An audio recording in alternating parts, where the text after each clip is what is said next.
Here now with more reaction is retired U.S. Army Special Forces officer, Fox News contributor Michael Waltz. All right, Michael, you just heard the conversation. This is wild. This has been a wild week from the Trump visit to Poland and the speech there. Warm welcome from the Polish people, the Polish president, to this meeting today with Putin. As Ambassador Bolton said, he's going to be meeting with President Xi tomorrow. Give the grade so far of how this administration is doing. Well, and don't forget our 4th of July present from Kim Jong-un, the ICBM test. Absolutely, the North Korean missile gift.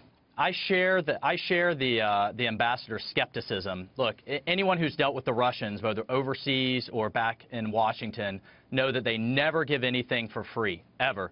And they always have. But you guys keep saying this.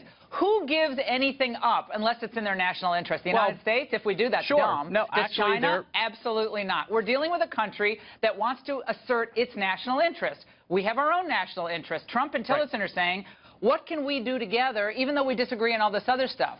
And I say that is a good thing. The critics in the United States on the left, not you guys, but be damned, because they don't want us to talk to Russians at all. I mean, they always wanted us to talk to Russians in the 70s and 80s, but now that we have a chance to talk to them, they don't want us to talk to the Russians. Yeah, but the thing to remember, Laura, there is, fine, we all act in our national interests. I'd say there's times that we actually do things on humanitarian grounds or for other reasons aside from just cold geopolitics. But in this case, our interests and the Russian interests aren't aligned. And the piece that we're not talking about here is Iran.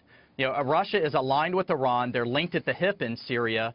And the agreement today was only, the readout was only Jordan, the United States, and Russia, not the Assad regime and not the Iranians, and by extension, not Hezbollah that's on the ground. So that area, just operationally on the ground, the area that we're talking about is very limited. It's not where the Iranian militias and where Hezbollah is operating. They're worried about and will continue to create what's called the Shia Crescent from Tehran all the way to Lebanon so that they can hit Israel from a different front.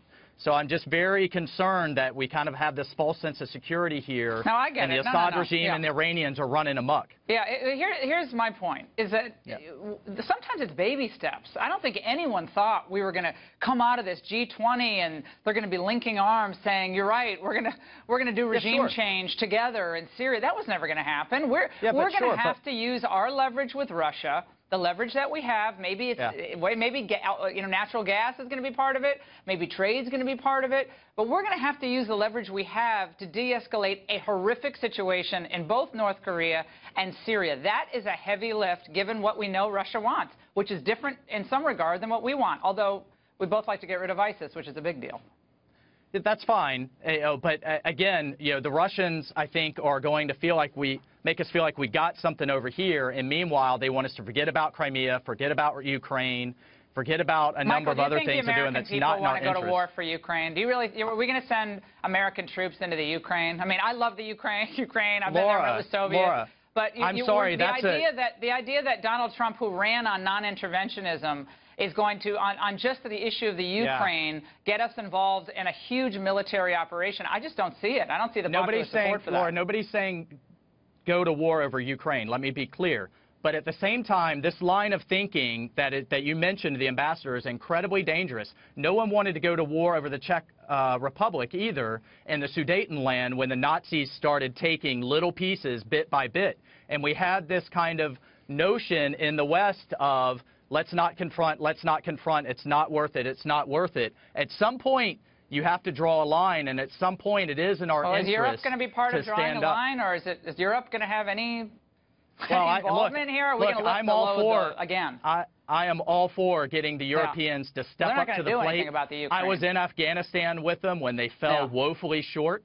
And I'm all for getting them to pay for their own security, but with the United States in the lead. So at some point, we've got to punch the bully in the nose.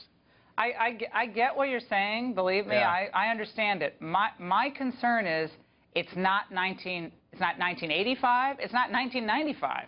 We are $20 trillion in debt.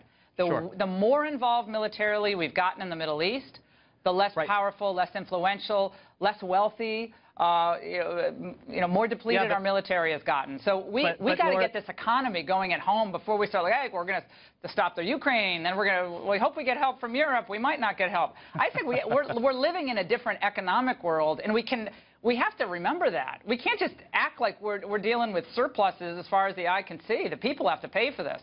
Yeah, I agree, but that's taking a binary position, and the Obama administration took the same binary position. Either you're a warmonger and you want 200,000 troops on the ground, or let's just get out. And there's a lot of room in between. You know, as a Green Beret, we work by, with, and through local forces.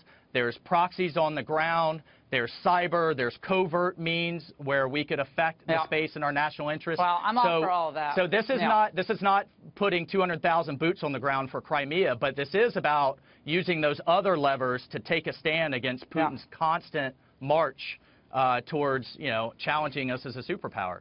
All right, I appreciate it, Mark. Thanks so much.